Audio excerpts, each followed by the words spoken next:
morning. Today we will discuss about water quality standards and philosophy of water treatment.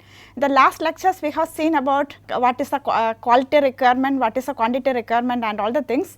So, if you want to make sure that the quality is achieved, okay, there should be some standards so that legally somebody can question that one. So, what is this water quality standards? Water quality standards are the basis of the water quality control directed by the certain authorized agencies such as Bureau of Indian Standards, US Environmental Protection Agency, EU, WHO, etc. Okay, so there are different standards, okay, and okay, some things will be more stringent, other things will be okay, less stringent, etc. And drinking water should be of highest purity, and standards depends on the basis of end use of water. So don't think that the quality required for drinking water, washing water, bathing water, etc. are same. Okay, the standards okay is based upon the end use of the water, and of course drinking water should need the best quality. And when we talk about the elements of standards, the desirable water quality should be technologically feasible and it should be economically viable and easily measurable, and it should fulfill the requirement for which it is meant. Okay, I will explain this one little detail. Okay, if you put a standard, for example, okay, we have some pollutant and we tell that the concentration should be less than 0.0001 milligram per liter, and there is no technology available to achieve that one, then no point in putting up a standard, because even if you put up the standard, nobody will be able to achieve that one. Second one is economical viability. If okay, the standard specifies some value, and if you want to achieve that value and if the cost involved is very high, then the standard is not a good standard, or we cannot put that one. And another thing is the quality whatever we are putting as a standard, it should be easily measurable, okay, because standard is legally bound thing. So, if you want to enforce the standard, okay, somebody have to measure it easily. So, the standards whatever we are putting, it should be easily measurable. The last one is fulfill the requirement for which it is meant. Okay, most of the standards are based upon the health and well-being of the human being. So, whether your standard is meeting the requirement. Okay, for example, okay, if you are looking into technological availability, economical viability, etc., and we are putting a standard, for example, we take the case of arsenic and we put a standard of 1 milligram per liter. Okay, it is not going to help, because 1 milligram per liter is a very high concentration and it will be affecting the health of the people. So, when we put up a standard, all these things has to be okay, looked into. So, this is one of the reasons why there are different standards across the countries and all the things. Okay, so I am giving a table, okay, it is okay, hard to read, okay, water quality standards provided by Bureau of Indian Standard. Here you can see around 10 parameters including pH, total hardness, chlorides, dissolved solids, calcium, sulphate, nitrate, fluoride, alkalinity, iron, etc. And I told you bacteriological quality is the most important water quality parameter, and it is measured in terms of most probable number, and for drinking water most probable number should be okay, less than 1.8 or 0 for 100 ml of sample.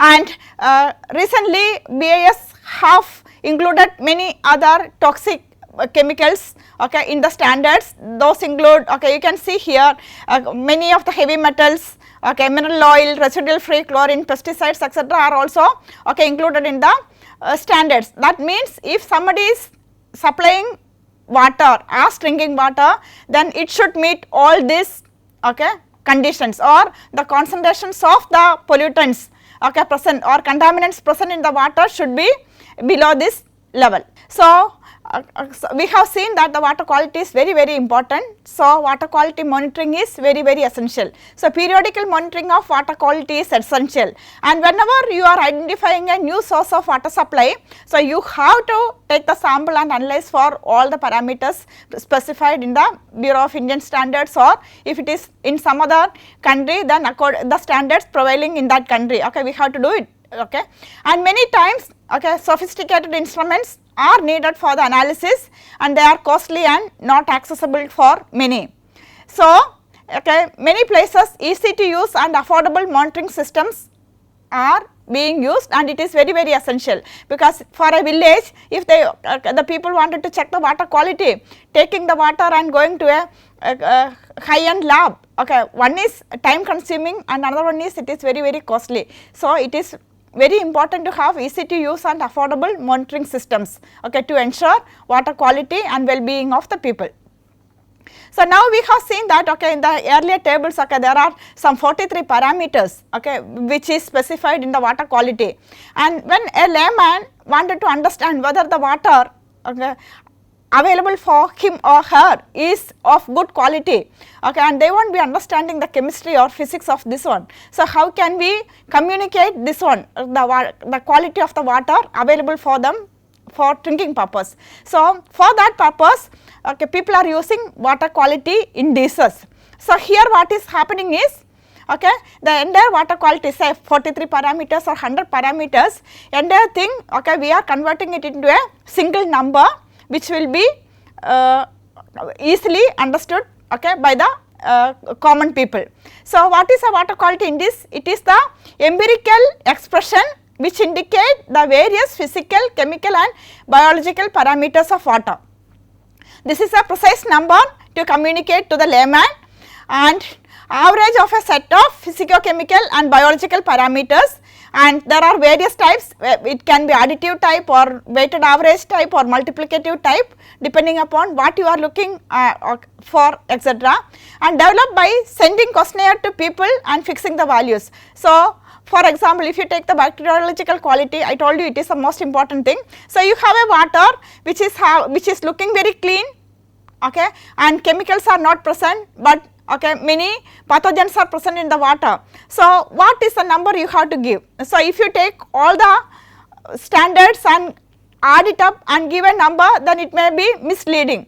So okay, the weight for each parameter is, okay, assigned based upon a questionnaire sent to people who is working in this area and who is knowledgeable in that one. Based upon this one, some weights and the numbers have come up, and usually this water quality indices vary from 0 to 100, 0 the least and 100 is the highest. So if something is, okay, 90 and above, okay, we can tell that, yeah, the water is relatively good. So how to develop the water quality index? First we have to do the selection of parameters, because when you have 50 parameters or 100 parameters, which are the most important parameters we have to select. For example, okay, definitely we have to include bacteriological quality, but okay, whether we have to include taste, whether we have to include other parameters which is not that problematic with respect to the health of the being, okay. So that is why the selection of the parameter is very important, and obtaining sub indices values, okay. For example, if, okay, the bacteriological quality, okay, 0 pathogen is there, 1 pathogen is there, 100 pathogen is there, is it a linear relationship or is it varying? Okay, 0, okay, you will be having maximum value, 1 onwards it will be coming to 0, okay. That means the water is having 0 pathogens, then you will be getting 100 mark, and if it is more than 1, more than 0 or more than 1, then the value will come down to 0, okay. So these are debatable things, okay. So we have to get appropriate sub indices. Then establishing weights, which parameter should have maximum weight, which should have less weight, etc. This also has to be established, and aggregates the sub indices to produce the final index, okay. And all these things are, okay, done through questionnaires and lot of discussions with the people working in this area and experts in this area and all the things. So please understand, there is a term known as water quality index. So index, it will tell average or whether the water is good or not with a single number, okay. And water quality index can be used in the following purposes: to provide an overall status of the water quality. It may not be giving you the details, but it will give an overall status of the water quality, and to study the regulatory policies and environmental programs on water quality, okay, because many regulatory policies may be coming and environmental protection programs may be coming into effect. So if you want to understand how it is affecting the water quality, then these numbers can be used different places and look into the water quality index and see whether it is having a positive impact or a negative impact, etc. and this also can be used to compare the water quality with reference to with different sources and sites. Okay, a comparison, because you have 50 parameters, then comparing what to what we have to compare. So if you have a single number, the comparison of water quality with different sources and site is easy. And the last one is to assist policy makers and public to avoid subjective assessments. Okay, many times what happens, if you have a water, okay, one water sample may be looking very clean, okay, with to our eyes, and it does not have any smell or anything, and other water sample which may be having slight color because of iron or something like that, but okay, other chemical and biological parameters are well within the limit. Okay, because of this color and all, people will get a feeling that the colored water is okay, not suitable for drinking purpose, whereas the clean water is suitable for the drinking purpose. But okay, the clean water which looks to be clean may be containing many chemicals beyond the permissible limit, and the bacteriological contamination may also be there. So okay, so this water quality index can be used to assist the policy makers and public to avoid subjective assessments. So these are the importance or uses of water quality index. So now we will see, okay, last class we were discussing about different types of diseases, okay, which is spread through water and all the things. So how to prevent such diseases? One is avoid open defecation, because that is the one which causes most of the bacteriological contamination. Then preventing the mixing of sewage water with drinking water, that is another thing. Do chlorination or other disinfection for all the drinking water that are obtained from well or corporation water. Use chlorination for overhead tank. The period of doing chlorination for OST are weekly once. This is not correct. Okay, this is what most of the time we employ. We have to chlorinate the water on, okay, whenever we are supplying fresh water to the tank, you have to chlorinate, otherwise you will be getting undisinfected water, or the water which is not disinfected, that may cause diseases. Use boiled and filtered water for drinking purpose, especially when there is some okay, diseases spreading in the area. Do hand wash with soap is one of the method to prevent diseases. And the most important thing is, an integrated approach of water quality, hygiene and sanitation is essential to have a sustainable solution for providing safe drinking water to all.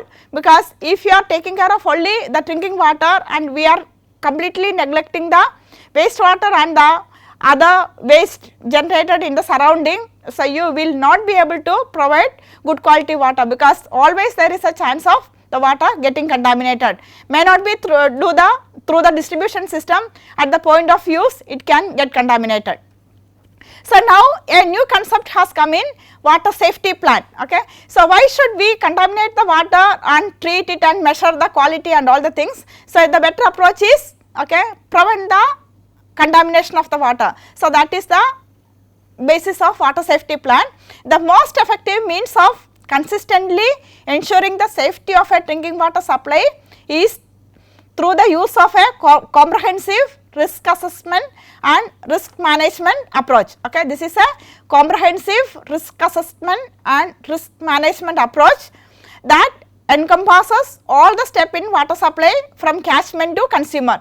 Because the earlier lectures we have seen what are the components of a water supply system, from the source, then collection system, then treatment, then distribution system, then the point of use. So this risk assessment is encompassing all these components. So this approach is known as water safety plan. That means, okay, see that the water is not getting contaminated in any source. So how can we do the water safety plan? Okay, first one is system assessment, second one is monitoring, third one is management and communication. So all these three components are very important in water safety plan. So water safety plan, okay, it ensures water quality consistently at the point of use. Okay, this is the objective. Okay, ensure water quality consistently at the point of use, and it is a risk management approach. We have seen that one.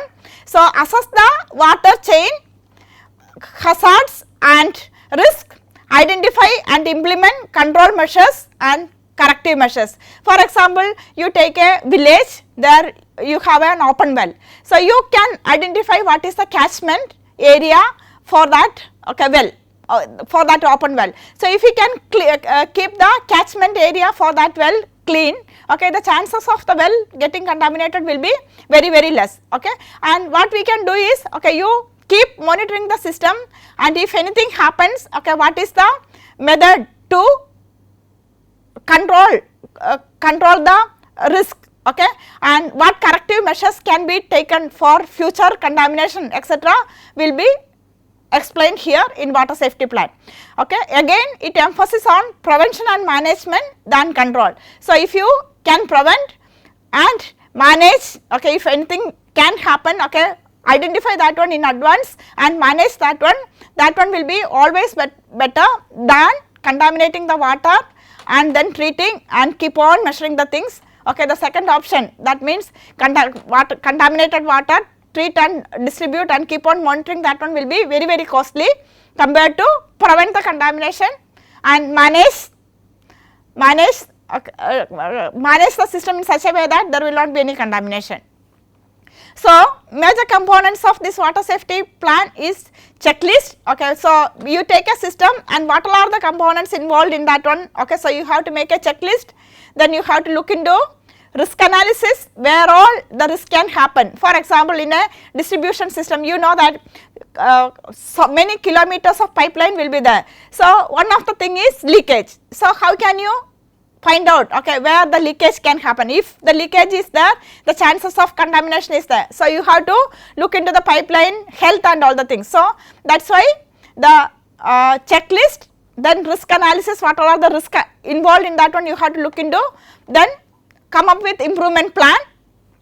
So, what all are the ways you can improve the system, then different improvement plan will be there. You look into the pros and cons of each plan and identify which is the best option for that particular system, then come up with an operation and management plan, and you have to stick to this one. For all control points in the water supply, all these things are needed. For example, for the source, you have to have a checklist of the chances of contamination and all, then risk analysis, then you come to the treatment system, you have to have the things, the distribution system you should have the thing, then point of use system, in the point of use itself, the tap, until the tap, if the clean water comes, even there the chances of contamination is there. If you are taking in a glass, if the glass is not clean, definitely the water whatever you are consuming will be contaminated. Similarly, if your hand is not clean and you are putting your fingers inside the glass, the chances of contamination is there. So, that is why the control points, this has to be done for all control points in the water supply chain. Now, we will see what is the philosophy of water treatment. So, first we will see the water quality. For example, we will take a river. In many of the cities in India, we use some surface water source as the water supply source.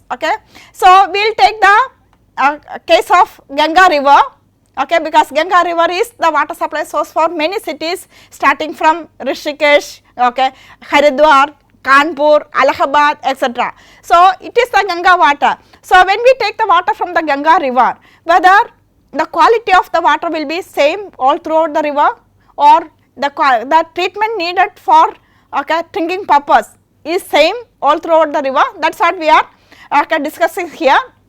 So, the raw water quality, so the raw water whatever we are going to supply to the people will be depending upon the source of water and point of intake of water, because source of water we have discussed earlier, because different sources will be having different types of pollutants, and point of intake of water is also very important. So, this I will explain through the case of Ganga river. So, Ganga river is originating from Gangotri and it reaches the plains in Haridwar, and you know that Haridwar mass bathing by pilgrims etc. takes place, and it flows down, reaches Kanpur.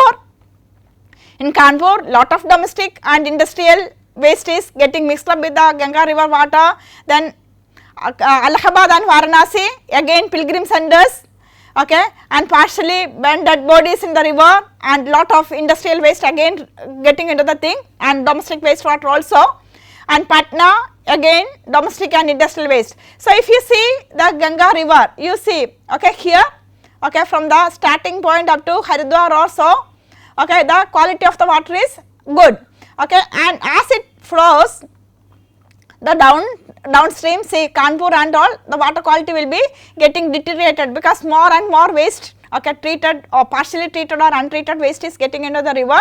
As it flows, okay, the quality is getting, okay, worse and worse, okay. So, that is what is happening. So, and this Ganga river is acting as the source of water for many cities.